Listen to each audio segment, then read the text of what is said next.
Bienvenidos a esta emisión de lunes festivo en Noticias RCN. No nos hemos ido del Bajo Cauca antioqueño y seguiremos con la gente de estos municipios. Hoy el presidente Petro también estuvo en la zona y esta noche les contamos qué está pasando. Llegamos al búnker de la Fiscalía para preguntarle a Francisco Barbosa por varios temas que ocupan su agenda. La ley de sometimiento y sus reparos al Plan Nacional de Desarrollo serán parte de la conversación. Nuestro homenaje a las víctimas del helicóptero que cayó en Chocó. La verdad detrás de una tremenda extorsión en una estación de policía en Bogotá. ¿Por qué si madrugamos tanto no nos rinden productividad? Y más crónicas que nos llegan desde las regiones esta noche, llena de historias que trabajamos para ustedes. Comenzamos.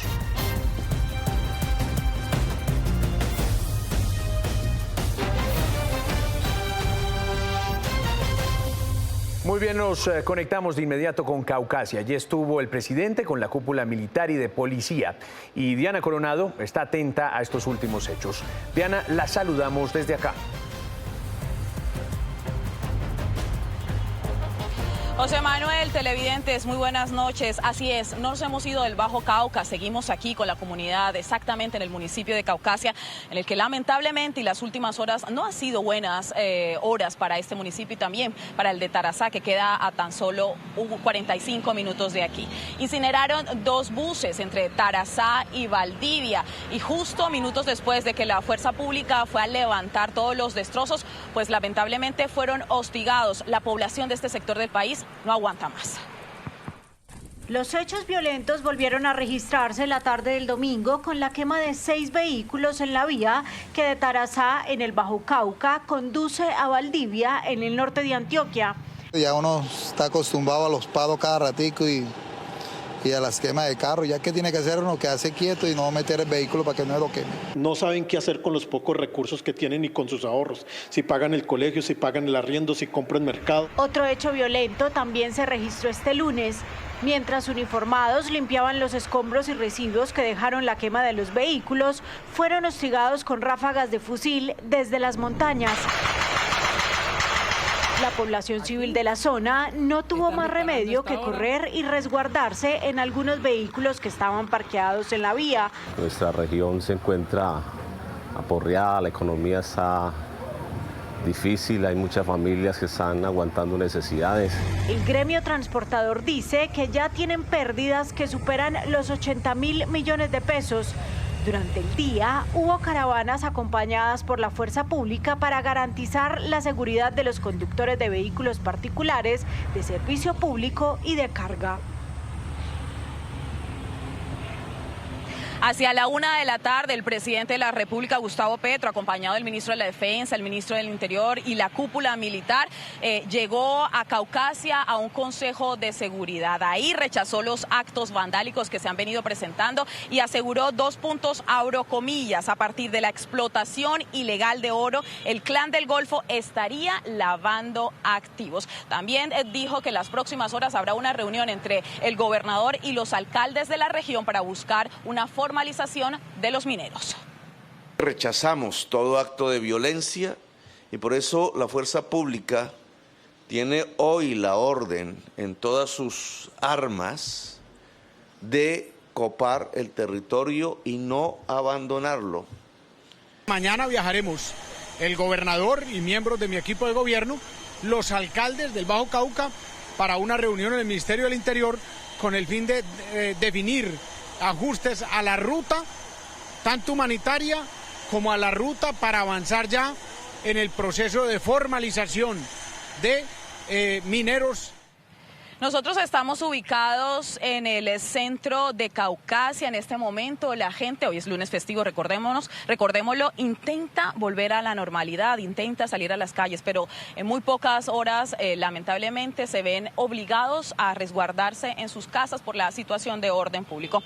Nosotros también estamos acá para acompañar los trabajos de la fuerza pública, los operativos contra la minería ilegal. Y vea, hoy en la tarde precisamente estuvimos en uno en el que pudimos presenciar cómo inhabilitaron 2 retroexcavadoras. ¿Por qué no las destruyeron? Porque había presencia de población civil y habría que resguardar la seguridad de estas personas. Pero los operativos contra la minería ilegal van a continuar. Es orden presidencial, es orden del gobierno nacional. Estas retroexcavadoras tenían aproximadamente un costo de 800 millones de pesos y sacaban por lo menos 840 gramos de oro. Nosotros seguiremos aquí informándoles minuto a minuto en cada misión lo que está sucediendo en este sector del país, en el Bajo Cauca. Noticias RCN con la ciudadanía aquí en Caucasia. Muy buenas noches.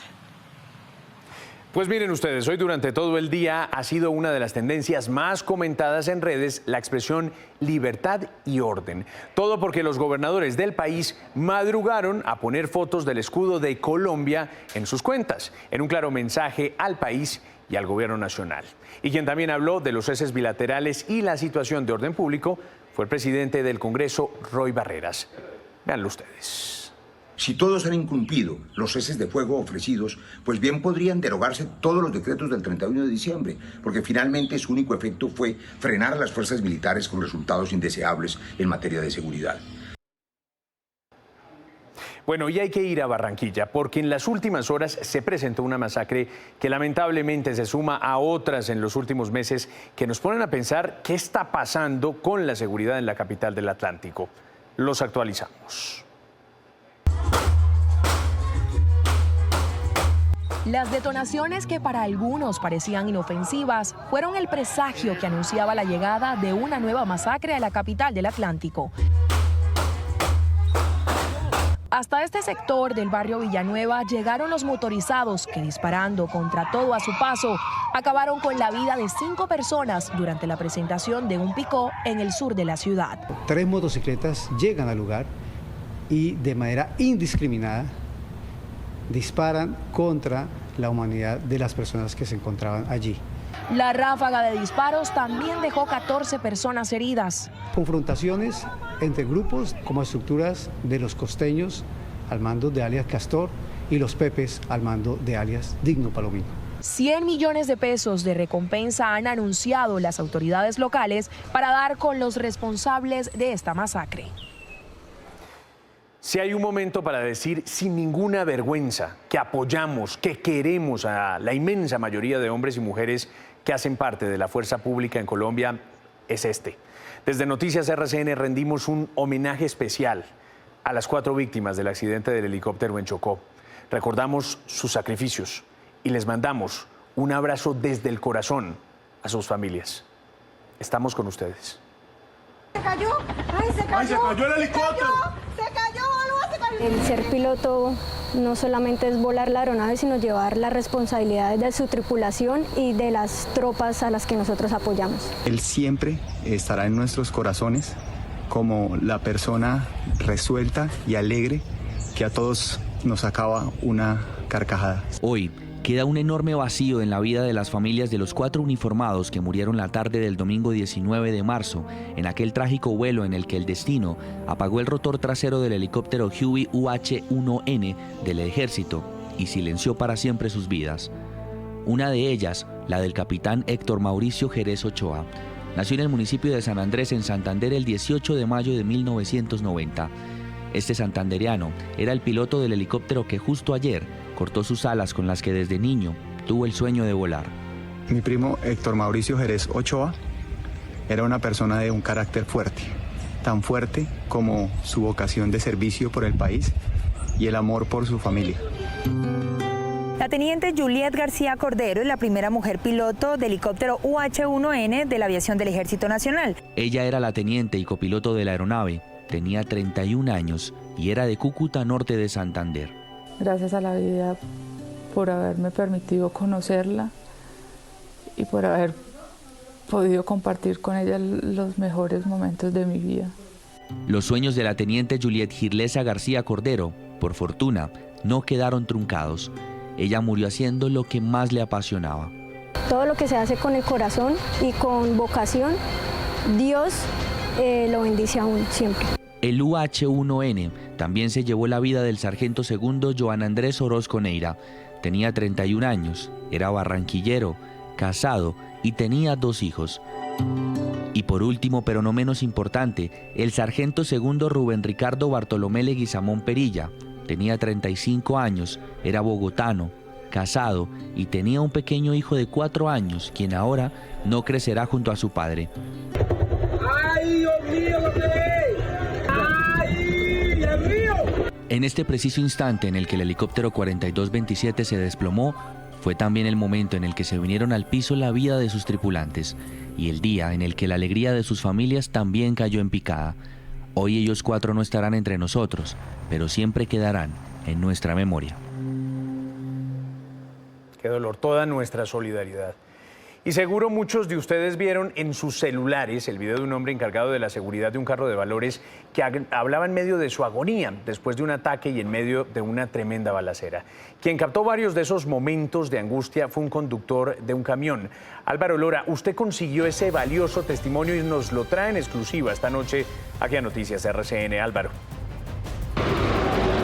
José Manuel, buenas noches. Mire, lo encontré y hablé con él. Le cuento que tiene 63 años y lleva la mayor parte de su vida manejando camiones. Me dijo que aún está impactado por lo que vio y por la angustia de los policías. El aturdimiento de las balas y la imagen de los uniformados aún no las ha podido borrar de su mente. Esto fue lo que me contó en ese angustioso día. Yo les digo que muy apesarado. Porque murió el señor. Con la muerte de ese man, la verdad. Muy triste, ¿no? ¿Verdad? Nostalgia. De ver que cuando yo pasé, él me alzó la mano. Son las palabras de Alberto David. Él lleva 47 años manejando camiones de carga pesada, pero nunca había tenido que presenciar una escena tan dolorosa. Fue testigo de cómo a punta de fusil y artefactos explosivos atacaban los escoltas de un carro de valores. Virgen Santísima, le pusieron un petardo a la policía aquí. Están dando plomo. Él pasaba justo por el lugar donde ocurría el vil ataque, sacó su celular y grabó los momentos que no ha podido borrar de su cabeza. Cuando yo empecé a grabar ya habían pasado 2 patrullas que se salvaron de la explosión. Sí. Y en el momento que yo veo la explosión, porque yo la veo y la siento, yo llevaba el celular en la mano y de una vez empecé a grabar. Entonces, pues yo con oyendo ese fuego cruzado y yo en esa recta me dio miedo porque yo sentía que el fuego venía en la montaña, entonces yo dije, voy a bajarme para resguardarme allá en la curva. Todo se volvió confuso tras la activación de explosivos por parte del grupo armado que atacó sin cesar a uno de los escoltas. ¿Usted no va a morir? ¿Usted no va a morir? Yo sigo bajando y grabando despacio por si me iban a disparar a mí. Y cuando me encuentro con la sorpresa que estaba el escolta ahí tirado, que yo pensé que era un policía, y más adelante la otra moto tirada y los otros policías allá. Y entonces yo llego a orillar el carro ahí y eso pues le sirve a los policías también como escudo.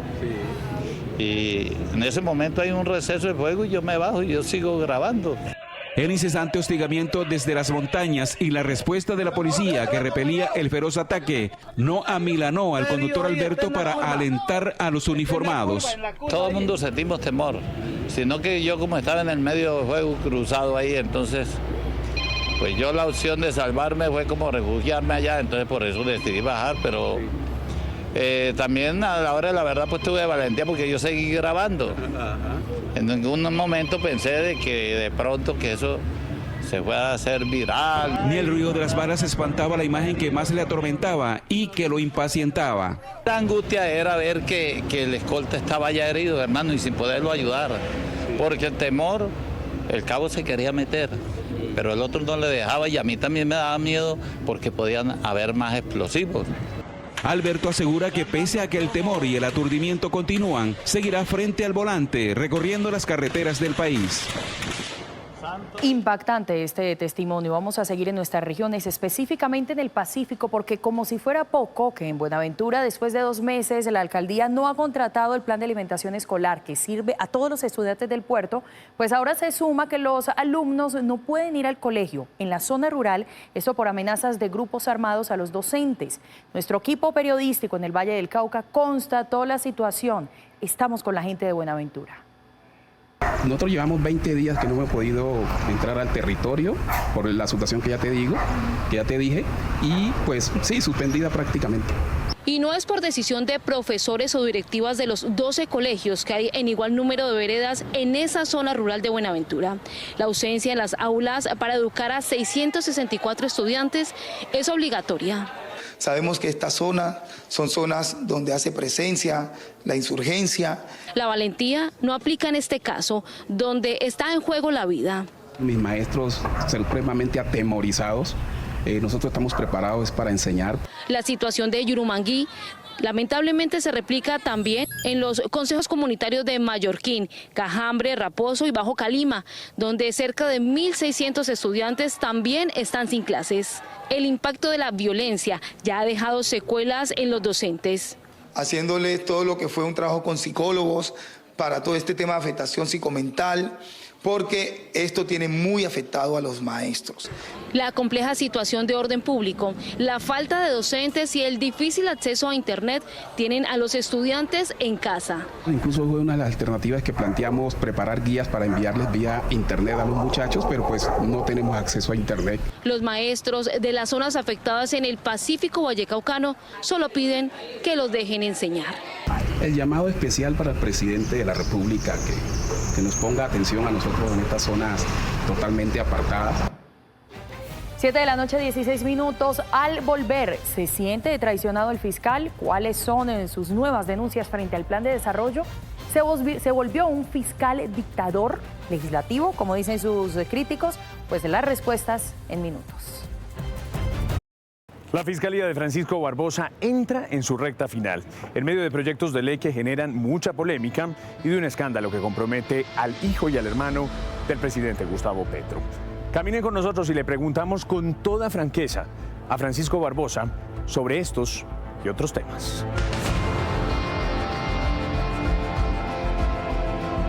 Bueno, querido José Manuel, bienvenido al búnker de la Fiscalía. Muchas gracias, me da mucho gusto saludarlo. Bueno, muchas gracias. Aquí estamos trabajando. Casualmente le iba a decir eso, todos los periodistas siempre hablamos del búnker de la Fiscalía, pero los colombianos generalmente no conocen cómo es el tal búnker por dentro. Hoy hagamos esta entrevista caminando, si le parece, por el búnker. Bienvenido. Este es el primer edificio que se hizo aquí en la Fiscalía General de la Nación. Aquí operaron y operan de varias unidades de investigación. Sí. Y bueno, estos son los lugares donde se toman las grandes decisiones del país en términos judiciales. Oiga, fiscal, lleva 3 años trabajando aquí, en estas oficinas de la Fiscalía. Y hay mucha gente que dice el fiscal general es un fiscal soberbio, que usted tiene o se tiene mucha fe y exceso de autoestima, dicen algunos. ¿Qué piensa de eso?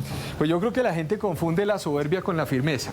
Nosotros hemos demostrado al país que hemos defendido la institucionalidad colombiana y hoy, gracias a esa firmeza, podemos decir que el narcotráfico no pasará en todos esos proyectos que se están presentando y que tenemos que ponerle freno a las intenciones de que se desmantele el Estado de Derecho. ¿Qué le saca la piedra a Francisco Barbosa? A mí me saca la piedra, más que sacarme la piedra, me genera cierta resistencia la falta de carácter y la impuntualidad. Eso me molesta porque yo creo que uno tiene que ser puntual, tiene que respetar el tiempo de los demás y sobre todo tiene que tener carácter para poder dar la cara y defender lo que uno representa. Dígame una cosa, si yo le pregunto por un solo logro, uno solo, que lo llene a usted de orgullo a lo largo de estos 3 años, ¿cuál sería? Defender la institucionalidad colombiana, yo creo que el país lo está reconociendo, defender la justicia colombiana y evitar que el narcotráfico se pueda tomar el país. Vamos a hablar de todo un poco en esta entrevista, déjeme también preguntarle por la molestia que le notamos a partir de lo que pasó con Aida Merlano, y usted dijo que iba a llamar al director de la policía para hablar sobre ese tema. ¿Ya se reunieron, ya se vieron? La próxima semana tendremos una reunión donde habrá una reunión que se discutirá, en donde se discutirá cuáles fueron esos protocolos que se aplicaron por la DIJÍN. Nunca antes se había visto eso. Es decir, la policía y la DIJÍN tiene que cumplir con una función además neutral, no una función además bochornosa como la que vimos en el país de recibimiento de prófugos de la justicia colombiana, de la Fiscalía, de la Corte Suprema, porque yo creo que eso es un mensaje equivocado. Tenemos que mandar mensajes adecuados. Hay quienes dicen que usted no es competente para llamar al director de la policía en esos términos. ¿Qué piensa? Yo soy competente para conversar con el director de la policía sobre todos los temas que tiene Policía Judicial del país. El director de la Policía Judicial del país, según el artículo 250 de la Constitución, es el fiscal general de la Nación. Quien emite las directrices de Policía Judicial en investigación del país es el fiscal general de la Nación. ¿Cómo no podría ser competente para llamar a la Policía Nacional para que nos explique qué está ocurriendo frente a la investigación judicial del país? Fiscal, lo invito a que nos sentemos y allí le quiero preguntar por ley de sometimiento y por ley de humanización carcelaria, que lo hemos visto diciendo cosas duras sobre esos dos temas. No, diciendo más que cosas duras, defendiendo la institucionalidad colombiana.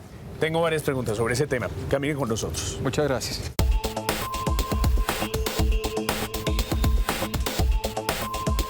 Bueno, señor fiscal, aquí estamos para hablar de la ley de sometimiento. Le decía que quería preguntarle varias cosas sobre eso. Y nos habíamos quedado un poco los colombianos con la idea de que usted y el presidente se habían sentado, habían hablado y habían acordado una ley de sometimiento razonable y sensata para el país. Y de repente, pues vemos que la cosa no va por ahí. ¿Se siente traicionado? Yo creo que me siento engañado porque finalmente fueron 9 aspectos que yo le planteé al presidente de la República. Me dijo que sí, que se discutían con el ministro de Justicia, y cuando terminamos recibiendo el texto que se radica, encontramos que muchos de esos elementos lo que hicieron fue transformarlos, cambiarles un contenido de forma, pero dejar los mismos problemas de fondo. Y al mismo tiempo se sumaron otros problemas adicionales. Por ejemplo, para que la gente entienda este punto, yo les había señalado que el concierto para delinquir era un concierto para delinquir agravado, no podía ser incluido dentro del principio de oportunidad. ¿Qué quiere decir para que la gente entienda esto? Sí. Quiere decir que una persona que cometiera un concierto para delinquir agravado, donde puede haber genocidio, delitos de lesa humanidad, donde puede ir trata de menores, donde puede ir trata de personas, de mujeres, donde puede ir extorsión, secuestro, etcétera, pues no entrara dentro de esta categoría, porque le íbamos a permitir una suerte de indulto, es decir, perdonar a esas personas que están allí. No los cabecillas, porque los cabecillas tendrían una pena. Todo ese cúmulo de personas que ha cometido esos delitos, que hoy son más de 3.600, 3.500 personas que están ante los jueces, podrían salir directamente de la cárcel. Es decir, se disfraza ese proceso de sometimiento, que hay que distinguirlo con un proceso de paz. No oye al ministro de Justicia decir que sí incluyeron finalmente sus observaciones, ¿no fue así? Dejaron una cantidad de observaciones sin cumplir. Esa que le estoy planteando yo le había dicho, pero incluso, por ejemplo, le digo lo siguiente, dije, oiga, es importante que metan el capítulo, pongan el capítulo de víctimas. Y lo hicieron, pero dejaron que las víctimas las reparen colectivamente y no individualmente. Eso es una burla para las víctimas. Hay otra cosa importante. Sí. Por ejemplo, le dicen en el artículo 29 de ese proyecto de ley, José Manuel, a la Fiscalía que tiene que entregarle la información al Alto Comisionado para la Paz de procesos, indagaciones en curso, todas las informaciones judiciales que tienen carácter reservado de esas organizaciones criminales. Sí. ¿Dónde queda el principio de separación de poderes?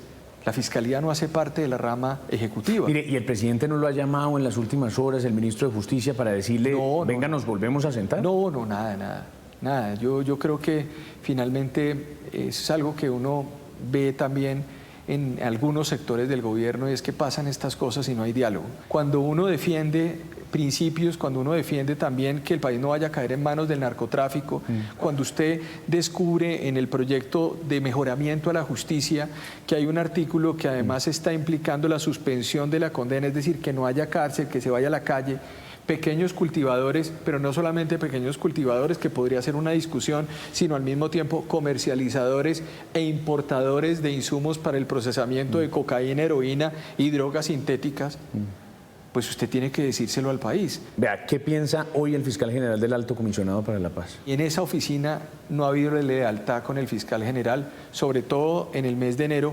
cuando se le había manifestado a esa oficina en esta fiscalía que no permitiríamos la suspensión de órdenes de captura de personas con fines de extradición o de narcotraficantes o de personas vinculadas con el paramilitarismo. Se me informó que sí, que no lo iban a hacer y al día siguiente se radicó una resolución pidiendo la salida de esas personas. Cuando uno habla de la plata con la que se quedarían eventualmente los miembros de esas estructuras criminales, pues surge la preocupación de que 2.5 millones de dólares es un montón y que eso puede constituir un blanqueo de capitales mal habidos. Pero hay un argumento que a mí me suena interesante y que se lo he oído al presidente de la República, y él dice: en los Estados Unidos hay unos criterios y unos parámetros de justicia parecidos a la hora de negociar con la justicia y con esas organizaciones criminales. ¿Por qué allá sí y aquí no? Eso no es tan cierto. Yo trabajo con Estados Unidos permanentemente. Ellos tienen allá una ley que es la ley RICO, que es una ley de 1970. Es una ley en donde para atacar estructuras criminales plantean negociaciones, pero negociaciones que terminan individualizadas desde el punto de vista de los principios de oportunidad o de las negociaciones que se plantean ante los jueces. Ahora, cuando usted le plantea o me plantea esa pregunta, yo se la quiero plantear a los colombianos. ¿Usted qué le va a decir a los colombianos cuando en este momento nos observan millones de personas que no tienen con qué comer, que no alcanzan a llegar a fin de mes con los recursos, que tienen problemas para inscribir a sus hijos en el colegio, que no tienen problemas para transportarse? Decirles que unas personas van a entrar y les van a dar 2.8 millones de dólares. Es decir, estamos premiando ¿qué? La ley del atajo. ¿Cuáles son los principios que se están entrando a poner sobre la mesa en Colombia? ¿Que el delito paga? Yo creo que más allá de la preocupación por los victimarios, ¿por qué no nos preocupamos por las víctimas y más de que esos recursos se los entreguen a las víctimas? Y cuando a mí me dicen que soy enemigo de la paz, yo quiero decirle también a los colombianos que soy amigo de la paz, porque además suspendí las órdenes de captura del ELN y suspendí las órdenes de captura de las disidencias. Gracias a esas decisiones de la Fiscalía, hoy el presidente Gustavo Petro puede decir que tiene 2 mesas de negociación en curso. ¿Usted cree que estos temas pueden poner en riesgo la relación de Estados Unidos y Colombia? Claro que pueden poner en riesgo la relación de Estados Unidos y Colombia. El narcotráfico puede poner en riesgo la relación de Estados Unidos y Colombia. Mire, yo le quiero hacer el siguiente balance. Se expidieron 5 decretos o 6 decretos en finales de diciembre del año pasado, donde se suspendieron actuaciones policivas y militares en el territorio nacional, sin delimitación geográfica. Al mismo tiempo, cese de hostilidades y cese al fuego con organizaciones no solamente guerrilleras, que era posible en el marco de las negociaciones, sino de organizaciones de alto impacto como paramilitares y narcotraficantes. ¿Con fundamento en qué? Lo hicieron además en diferentes regiones del país sin delimitación geográfica. Sí. Piden una suspensión de órdenes de captura con fines de extradición de esos narcotraficantes. Se niega por parte de la Fiscalía.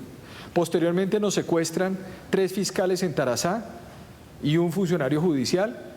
Pasan al lado del ejército en la carretera, vienen en placas sin motos, los retienen. Uno de los secuestradores es Gonzalito, el segundo del Clan del Golfo, que además se identifica y les dice a estos fiscales que no hay ningún problema y que regresen a Medellín. Ese personaje se le negó la suspensión del orden de captura aquí en la Fiscalía. Posteriormente aparece una resolución que no conocíamos, reservada, y hay que ver exactamente cómo es que vamos a empezar a verificar todas estas resoluciones, donde se le permite al hijo de la gata, que asesinó a un periodista y lo condenaron a 29 años de cárcel, lo designan gestor de paz y a los días, pocos días, el abogado pide la libertad ante el juez 50 de ejecución de penas en Barranquilla, que implica una investigación en la Fiscalía. Al mismo tiempo me informan que hay 2 resoluciones del Ministerio de Justicia a puertas de salir en el Consejo de Política Criminal, en donde se plantea la posibilidad de enviar cemento a la selva de forma libre y ampliar las hectáreas familiares a 4 cosechas al año para multiplicar el narcotráfico en el territorio. Y cuando voy al Congreso y miro el proyecto de humanización, descubro que quieren habilitar la legalización del narcotráfico con una norma. Y yo por eso le he dicho al presidente, yo sigo trabajando sobre esa dinámica de conversar, pero yo también lo voy a decir muy claro ante el país. Yo lo digo muy claro y lo he dicho ante los partidos. Digámoslo de frente, conversemos. Creo que ese es el escenario. Creo que hay que levantar los mensajes de urgencia. Sí. Se lo dije al presidente en el marco del respeto que tengo por sus competencias constitucionales. Estamos hablando de temas muy serios. Tengamos 4 debates en el Congreso. ¿Sabe cuál es la respuesta que están dando? La respuesta que están dando es mejor que lo hagamos con 2, porque eso es constitucional y se puede en Colombia. Entonces, Hagan el debate entonces con 2. Yo también estaré en el debate con 2. Vea, los senadores Ariel Ávila y Iván Cepeda le han dicho a usted que es un dictador legislativo. ¿Qué les responde? Mire, si a mí me tienen que insultar esas personas y decirme lo que usted me acaba de decir, dictador legislativo, porque estoy diciéndole a los colombianos que hay unas objeciones legítimas del fiscal general que no han sido groseras, que han sido razonadas, que han sido constitucionales, que todos los partidos lo han oído, para evitar que el país caiga en manos del narcotráfico, para decirle al país que tenemos un problema de orden público muy grave, que tenemos una situación de brazos caídos del Ejército Nacional y de la Policía Nacional también en el país por cuenta de esos decretos, pues entonces que me llamen como me quieran llamar. Hay quienes creen que usted está diciendo todo esto porque lo que está haciendo es política, interviniendo en política en estos momentos, para ganar, qué sé yo, réditos electorales en el futuro próximo. Pues mire, yo tengo un artículo constitucional que es el 251, que dice que yo puedo participar en el diseño de la política del Estado en materia criminal y tengo además una iniciativa para presentación de proyectos de ley sobre temas de política criminal. Pero yo no voy a pasar a la historia como el fiscal que se quedó quieto frente al narcotráfico, frente al paramilitarismo, frente a un sometimiento mal hecho. Fiscal, usted dijo en alguna entrevista reciente que iba a anunciar algunas preocupaciones que tenía frente a algunas trampas en el Plan Nacional de Desarrollo. ¿Nos puede anticipar qué es lo que le preocupa? Se están creando algunos fondos y vamos a denunciar los artículos en donde esos fondos buscan fondos de dinero, en donde se busca evitar la utilización de los mecanismos de contratación pública en Colombia, los sistemas de contratación pública, evitar el principio de transparencia, de responsabilidad, el principio de planeación. Es decir, meter la mano en esos fondos, sacar esa plata y entregársela directamente a organizaciones sociales, campesinas, etcétera. ¿Cómo así que aquí van a rifar el presupuesto nacional de esa manera? ¿Cómo así que van a saquear el presupuesto nacional de esa manera? Entréguenle a las organizaciones muy bien, pero que participen en procesos de contratación como todos los colombianos. ¿O es que aquí hay colombianos de primera, segunda y tercera categoría? Aquí los colombianos tienen simplemente que participar activamente porque aquí no puede haber privilegios de grupos para quedarse con la plata directamente. ¿No le parece que hay grupos de campesinos, de indígenas que necesitan un acceso preferencial? Claro, no, necesitan acceso. No acceso preferencial. El acceso es importante, pero nadie tiene derecho a pasarse por encima de las leyes que con tanto esfuerzo Colombia ha construido en los últimos 40 años. Usted se imagina la aprobación de esos huecos y de esas circunstancias y ahora todos los corruptos metiéndose en asociaciones de todo nivel para evitar el control por parte de la Fiscalía General de la Nación. El presidente Petro, y en eso yo reconozco, ha sido una persona que ha hablado mucho de la lucha contra la corrupción. Y yo pregunto, ¿esto no es finalmente un incentivo para que saqueen el país? Fiscal, me gustaría que las últimas preguntas de esta entrevista las hicieran nuestros periodistas de la redacción judicial de Noticias RCN. ¿Me acompaña? Claro que sí. Gracias, fiscal.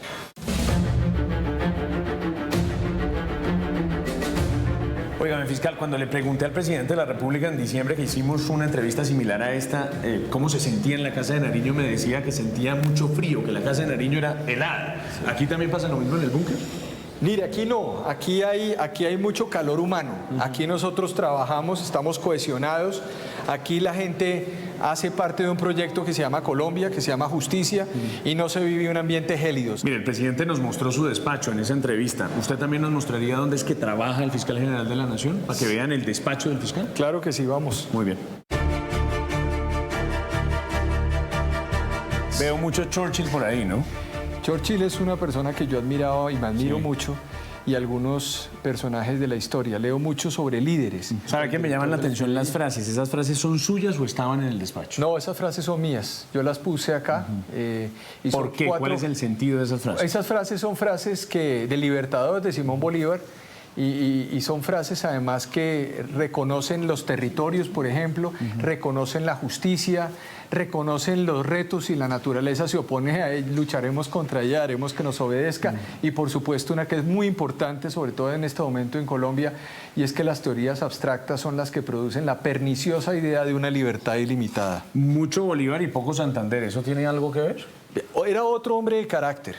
Santander era un gran hombre, un jurista. Bolívar es un hombre de carácter, Churchill es un hombre de carácter. son hombres además y personas que enfrentaron muchísimos desafíos y por supuesto mucho calor en este despacho para tener que enfrentar los grandes desafíos del país. Temas calientes los que pasan por acá. Señor fiscal, voy a invitar a nuestros periodistas de la redacción judicial de Noticias RCN que tienen unas preguntas para Muchas usted. gracias. Don Felipe, nuestro editor judicial. Señor fiscal, yo le voy a ser muy puntual. ¿Usted va a llamar a Nicolás Petro a entrevista al búnker de la Fiscalía? ¿Y qué viene ahora? Antes de que usted termine su mandato, ¿habrá resultados de ese caso? Sobre las decisiones que tome la Fiscalía, que son de carácter judicial, los fiscales aquí son autónomos e independientes. Yo no tengo ninguna incidencia en esos procesos. Lo que le quiero decir es que la Fiscalía tomará las decisiones que tenga que tomar en el momento en que tengamos todas las certezas judiciales para poder darle al país esos resultados. Sobre si lo vamos a hacer en esta administración, lo vamos a hacer en esta administración. Señor fiscal, en los últimos 6 meses se han encontrado 3 camionetas de la UNP con marihuana y cocaína. El último caso fue hace tan solo 2 días. ¿Qué está pasando al interior de la Unidad Nacional de Protección? ¿Podríamos hablar de una mafia? Hay una investigación abierta de la Fiscalía, está avanzando.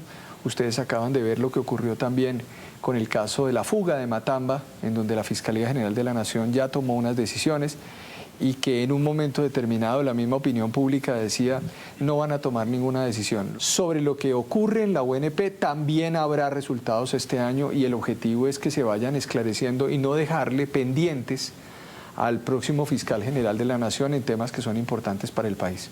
Venga, señor fiscal, estas entrevistas siempre se utilizan para hablar de los grandes escándalos nacionales, también de los políticos, pero lo invito, fiscal, a que hablemos del ciudadano de a pie, de ese que se siente inseguro por la ola de criminalidad en las calles. Vea usted, 9 de cada 10 detenidos, lo dice la misma Fiscalía y la Policía Nacional, son dejados en libertad por hurto. ¿Qué está pasando? ¿Qué le dice la Fiscalía a esos ciudadanos que nos sentimos inseguros? A veces los informes de la policía que le presentan a los jueces, a los fiscales, son incompletos.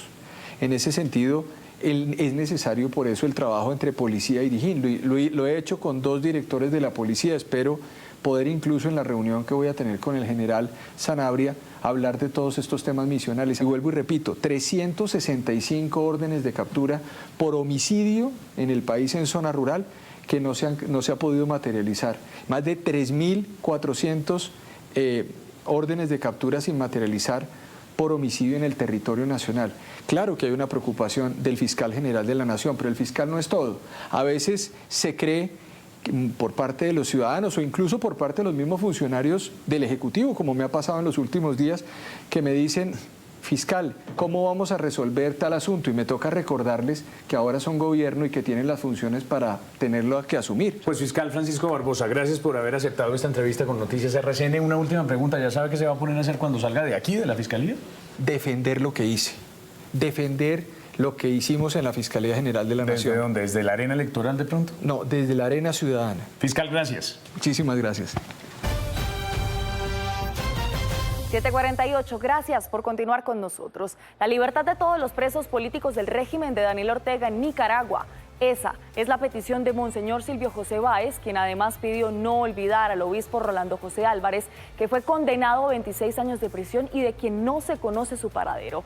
En entrevista exclusiva, Monseñor Báez catalogó como una cárcel a Nicaragua y dijo que no hubiera abandonado su país si no fuera una recomendación del mismo Papa Francisco. En su homilía celebrada en Miami por el Día de San José, Monseñor Silvio José Báez pidió una vez más la liberación de su hermano obispo, Monseñor Rolando José Álvarez, quien fue condenado a más de 26 años de prisión tras negarse a ser desterrado de Nicaragua por el régimen de Ortega a territorio estadounidense.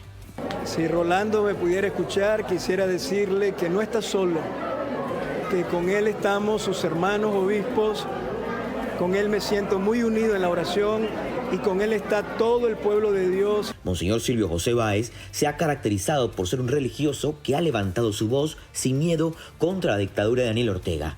Es que el obispo auxiliar de la Arquidiócesis de Managua es el segundo miembro de la Conferencia Episcopal de Nicaragua a quien las autoridades judiciales de su país le retiraron la nacionalidad. La situación de Nicaragua es muy dolorosa. Ya no tenemos palabras para describir lo irracional, lo complejo y lo terrible que es la situación de un país que se ha vuelto una gran cárcel. Es que irse de Nicaragua en el año 2019 no fue decisión del monseñor.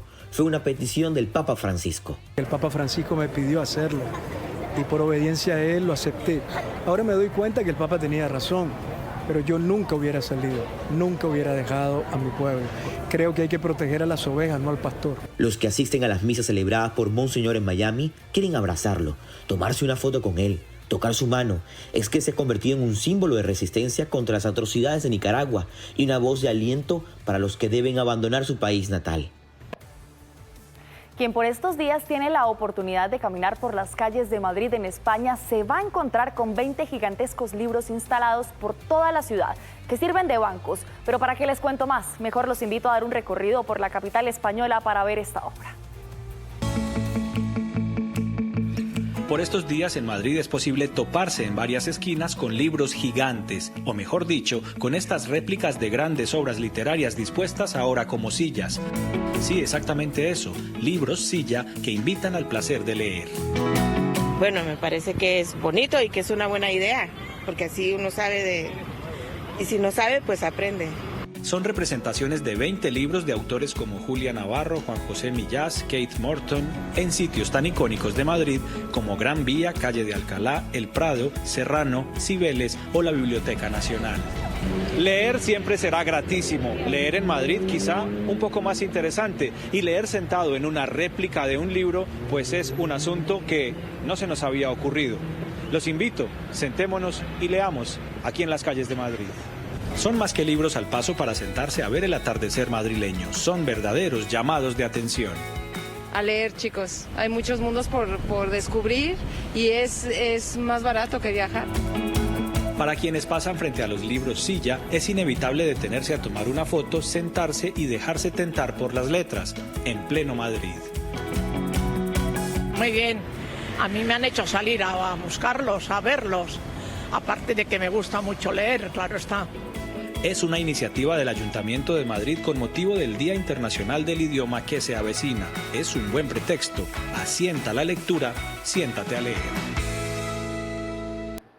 Y después de esta historia nos vamos a una pausa, pero cuando volvamos, la valiente denuncia de una mujer maltratada, las pruebas de una extorsión en una estación de policía en Bogotá y el testimonio de Judith Pinedo, más conocida como María Mulata, quien fue declarada inocente y recuperó su libertad. Ya venimos. Continuamos y ahora vámonos al Valle, concretamente al municipio de Candelaria. Una mujer sobrevivió al ataque del exnovio de su hija. Y precisamente porque esto no puede seguir pasando, esta mujer está dispuesta a contar lo que ocurrió. Que se haga justicia. El primero me golpeó la cabeza, me jaló del pelo, me cogió del pelo, me golpeó la cabeza. Acá tengo heridas que me hizo con el cuchillo y él abusa de mí cuando ya me ve sin fuerzas. Este es el desgarrador testimonio de Elena, una mujer de 42 años víctima de violencia sexual y física por el exnovio de su hija. Asegura que está viva de milagro, pues su agresor de 23 años habría aprovechado la soledad de su vivienda ubicada en el corregimiento de Cabullal en Candelaria para ingresar por la parte trasera, dispuesto a asesinarla. Yo le decía, Dios mío, este hombre me va a matar. Jesús, Jesús, ¿dónde estás? Me va a matar. Cuando yo dije así, él me soltó. Me soltó, pero ya había abusado sexualmente de mí, ya había hecho todo lo que hizo. En el cuerpo de la víctima quedan las marcas de la intolerancia y violencia del abusador.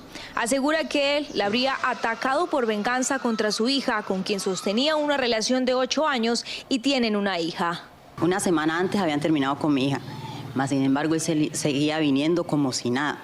O sea, él no quería entender que mi hija ya no quería nada con él porque ella le decía que ya le tenía miedo porque varias veces él había cogido arma para darle a ella. Gracias a la pronta denuncia e identificación de Elena, el presunto agresor fue capturado en la terminal de transporte de Cali mientras intentaba huir.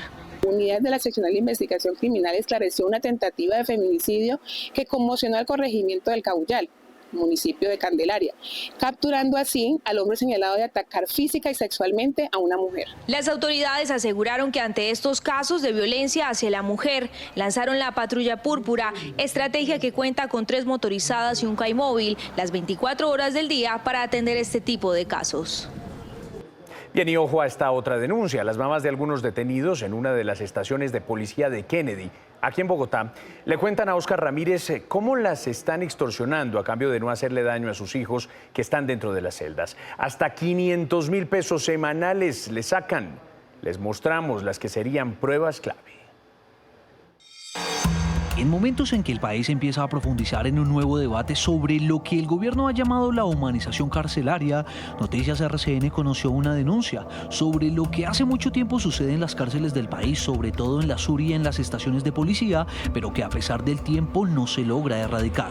Hablamos de las extorsiones a los familiares de los detenidos. Es muy duro, uno como madre, tener que ir a visitar a sus hijos cada 8 días y verse sometido a la dura realidad que es que los miércoles y los domingos debemos de depositar cierta cantidad de dinero porque a ellos les exigen adentro que deben de pagar. De acuerdo con Marta, cuya identidad real quiso que nos reserváramos para proteger su vida, desde que su hijo entró no han dejado de pedirle dinero para evitar que éste sea golpeado tras las rejas. Definitivamente nos tienen extorsionadas, lo que es en la estación de la URI de Kennedy. ¿Por qué? Porque ellos toman represalias contra nuestros hijos, los tienen sometidos a castigos, les pisan la cara si supuestamente ellos no pagan. Explicó cómo envían audios a su teléfono amedrentándola y pidiéndole más dinero. El man se fue dentro de la celda 300.000, por eso lo pisaron. Si pilla, y sencillamente si el man mañana o ahorita no me pone mis 300.000 que se me fue viendo, pues vuelvo y lo hago pasar a la celda. A mí me hacían llamadas anónimas pidiéndome, solicitándome, ponían a mi hijo a hablar. Incluso evidencia las transferencias bancarias que al menos 3 veces a la semana se ve obligada a realizar para que no le hagan daño a su hijo. Habían oportunidades en que me tocó dar hasta 500.000 pesos semanales para que a mi hijo no le causaran nada. Pero la denuncia va más allá. Aseguró que de acuerdo al testimonio de su hijo, allí adentro los obligan a ingerir químicos. La chicha, desbarataban las pilas viejas, el polvo que traen las pilas viejas y se lo agregaban a la supuesta chicha que empacaban ellos mismos adentro y los obligaban a que tenían que tomar consumir. Este noticiero conoció estos videos en los cuales se observa a un hombre que le llaman banco. Recibe muy cerca de la estación el dinero que sirve para pagar las extorsiones por parte de las madres de los reclusos. Incluso con libreta en mano va tachando cada uno de los pagos. Todo ante la presencia de las autoridades, como lo indica el carro de policía al fondo de la escena. Fuera de cámaras, algunos uniformados encargados de prestar seguridad en estos centros de detención transitorios nos aseguraron que es difícil controlar lo que allí adentro ocurre porque el hacinamiento es hasta de 1000%. Increíble. Un cambio de tema. ¿Al que madruga Dios le ayuda? Pues en países como Colombia, lo que dice el dicho, no es tan así. Levantarse más temprano a trabajar no garantiza que seamos más productivos. A lo mejor es lo contrario. Y a propósito de un informe que se conoció esta semana sobre el tema, Rosy Lemos les preparó este reportaje.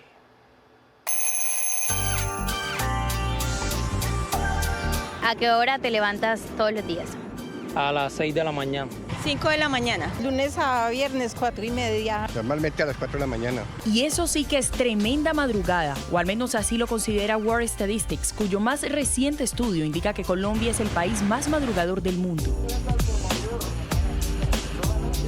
Así, según el ranking, la jornada de los colombianos arranca en promedio a las 6:31 de la mañana, 24 minutos antes que los indonesios, que se levantan a las 6:55 de la mañana, seguido de Japón a las 7:09 y 10 minutos después México.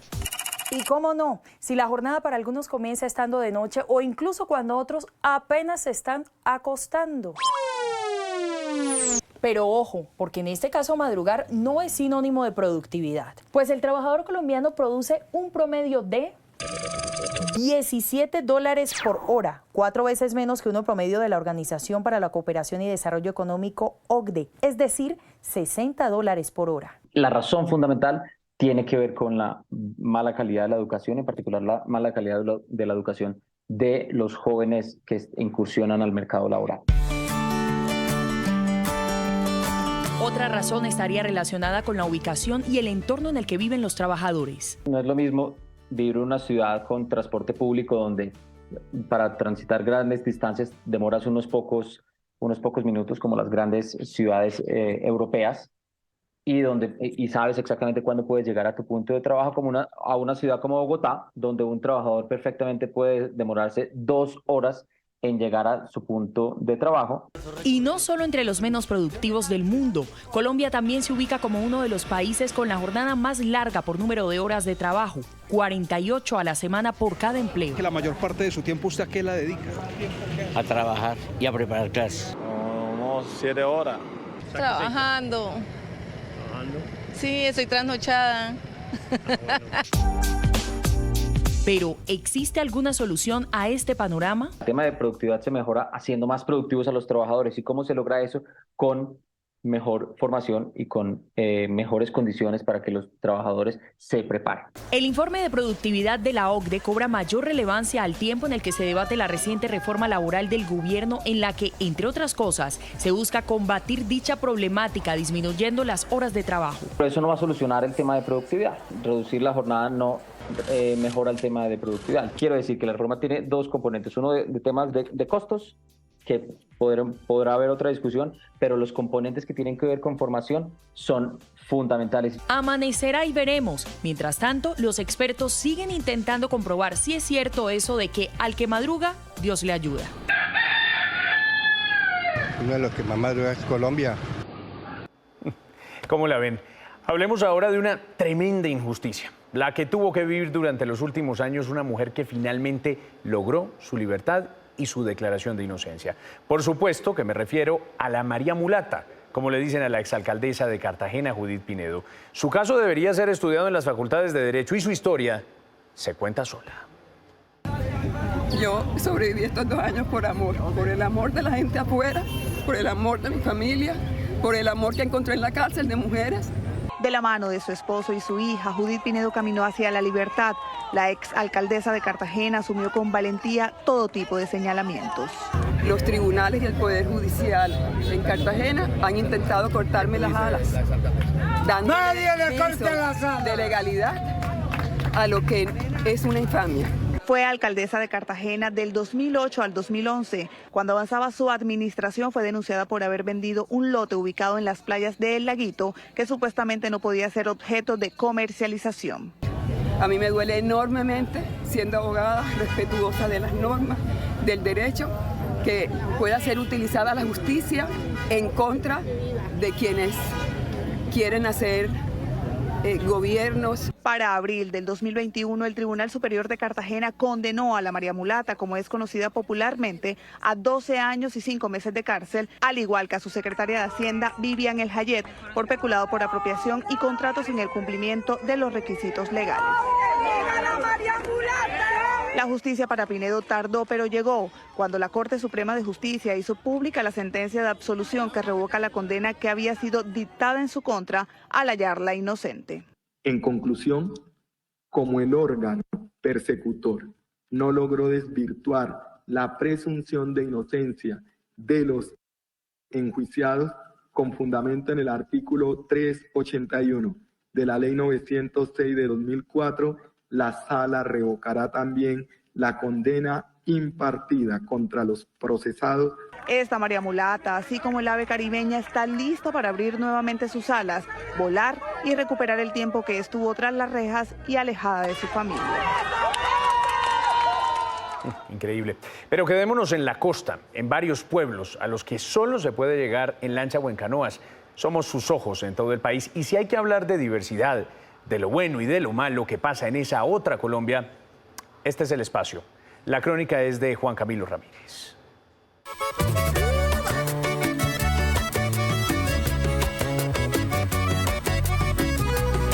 El camino no era fácil. 3 departamentos nos esperaban: Sucre, Atlántico y Bolívar. Temprano en la mañana nos embarcamos y arrancamos. 4 horas han pasado desde que salimos de Cartagena y llegamos a nuestra primera parada.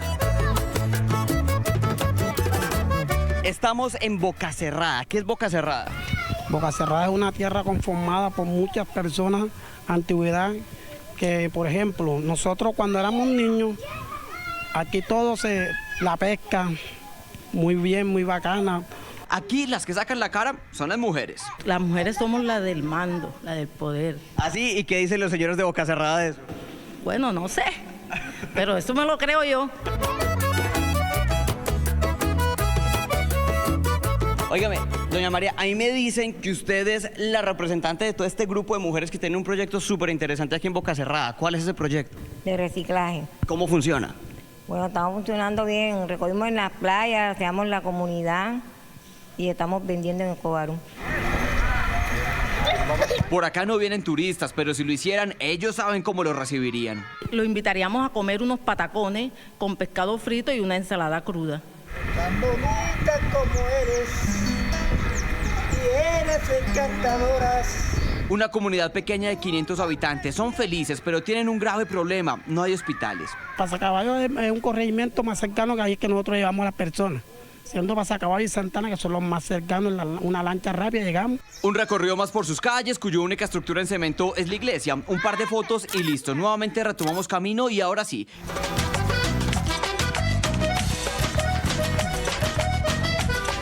Bienvenidos a Santa Lucía, un municipio más grande que el anterior donde todos montan en paola. Pero calma, no me malinterpreten, oigan a sus habitantes. ¿Cómo se llama esto? Paola. ¿Y qué es una paola? Es un coche de esto allá. Paola es una de las... Eso salió por la televisión. Están en toda la orilla del Canal del Dique. Algo más de 3 horas los separan de Barranquilla y se caracterizan por la cultura. Nosotros todavía conservamos esas tradiciones y esas manifestaciones culturales que nos dan una identidad en todo el mundo. La pintura que utilizan nuestros negros, se pintan los labios de rojo. Me han dicho los grandes historiadores aquí en el municipio de Santa Lucía que movimientos que ellos hacen con la cara, la boca, son gestos faciales, no es burla como quieren decir. Eso sí, se las arreglan para gozarse la vida a sus constantes 30 grados. Es uno de los pueblos más calientes que hay por aquí, Santa Lucía, es caliente ya. Porque a veces los cachacos que vienen aquí no aguantan la calor, pues, porque para allá por ahí. El recorrido continúa y no precisamente en paola, bueno, no en coche, lo hacemos en lancha. Y ahora llegamos al departamento de Bolívar, estamos exactamente en Atoviejo. Aquí la gente es muy querida, lo que sí les digo es que de entrada se nota que las mujeres llevan el mando. 5, 4, 3, 2. Oye, no te lleves mi maletín. ¡Ey! Ahora sí, doña Edith, estamos grabando. Atoviejo es un corregimiento hermoso, con una hermosa ciénaga alimentada por el Canal del Dique. Justamente por eso es que para ellos el canal es tan importante, sobre todo para el intercambio cultural. Si alguien viniera acá, ¿qué le recomendaría a usted hacer? Que se quedara aquí y viviera con nosotros lo bonito que nosotros vivimos. Aunque nos quedaron faltando varios municipios, en estos nos recibieron muy bien. Por eso, elijamos creer en los colombianos que sonríen.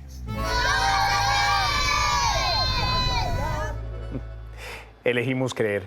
Y miren esta otra historia, una perrita a la que las mafias en Bogotá usaban con propósitos criminales, ahora está del lado de los buenos. Sí, señores, trabaja con la policía y volvió al Bronx, en el centro, donde la tenían sometida. ¿Cuál fue su reacción? Nuestra directora de fin de semana, Nancy Velandia, nos cuenta la historia de Blackie.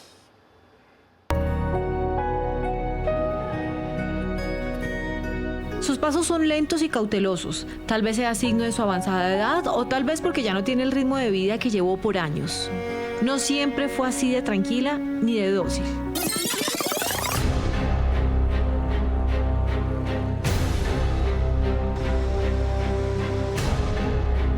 Blackie, aunque pocos lo crean, tiene un pasado criminal y para contarles cómo era en sus primeros años de vida, la llevamos a donde todo empezó.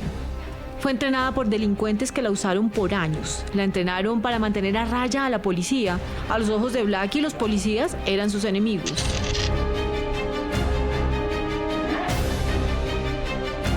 Hace 7 años exactamente se hizo la intervención aquí, en el Bronx, en el centro de la ciudad. Y en una de esas casas de pique fue encontrada Blackie en muy malas condiciones.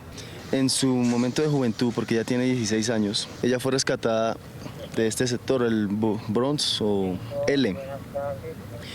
Ella en su momento pues fue maltratada, tuvo un trato complejo, una vida compleja. Antes de 2016, Blackie vivía encerrada en una casa donde no diferenciaba lo bueno de lo malo, solo obedecía a una de las bandas delincuenciales más peligrosas de Bogotá.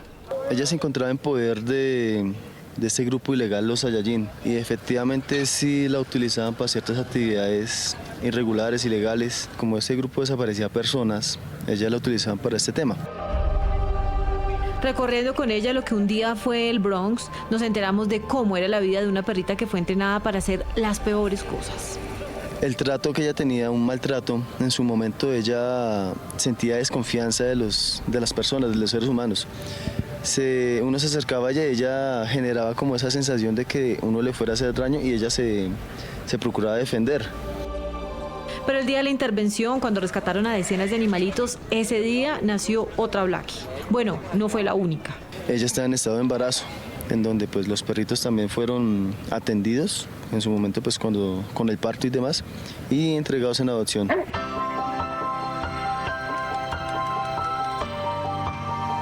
Media vida fue dedicada a la criminalidad. La otra parte de sus días la dedica a servir. Ella es nuestra compañerita de oficina. Ella es la que nos ayuda a proteger el fuerte, la que está pendiente de las personas que llegan y que son desconocidas para la unidad. Y es pues quien nos da cariño y amor a nuestra familia policial.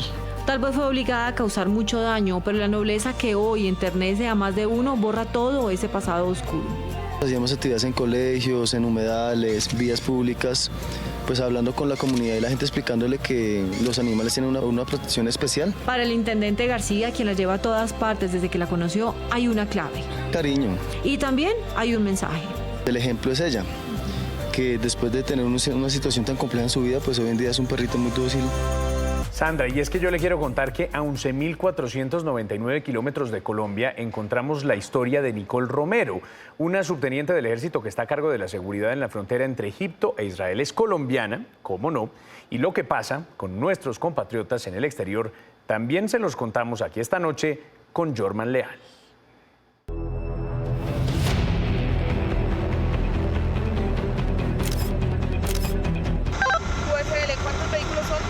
Ella es Nicole Romero, la subintendente del Ejército Nacional que hoy marca un hito en la historia de la institución. Encontramos las oficinas principales, el gimnasio, estas son oficinas alternas. Y es que con tan solo 26 años fue seleccionada entre las 544 oficiales de arma que actualmente hacen parte del ejército para comandar a 11.499 kilómetros de Colombia una base estratégica en la República Árabe de Egipto y el Estado de Israel. ¿Pero qué hace una soldado colombiana al otro lado del mundo? Nuestra misión principal en esta remota es verificar el cruce de frontera y los vehículos que requieren pasar desde Egipto a Israel y viceversa, verificando que los tratados de Camp David se cumplan a cabalidad.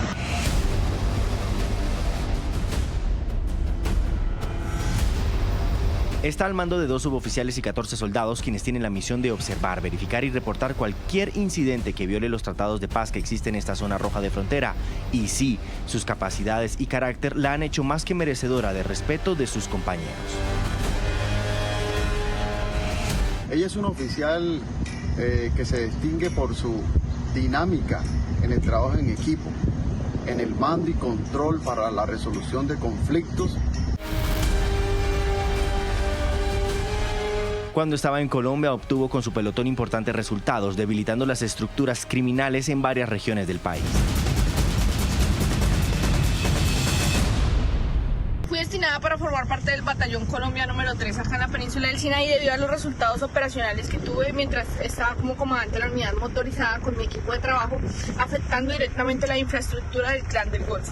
Su papel en esta zona es más que importante, pues garantiza el soporte logístico y estratégico en los cruces de frontera entre Egipto e Israel, siendo con su equipo la escolta personal y vehicular de los tractocamiones que necesitan moverse entre las 3 bases remotas.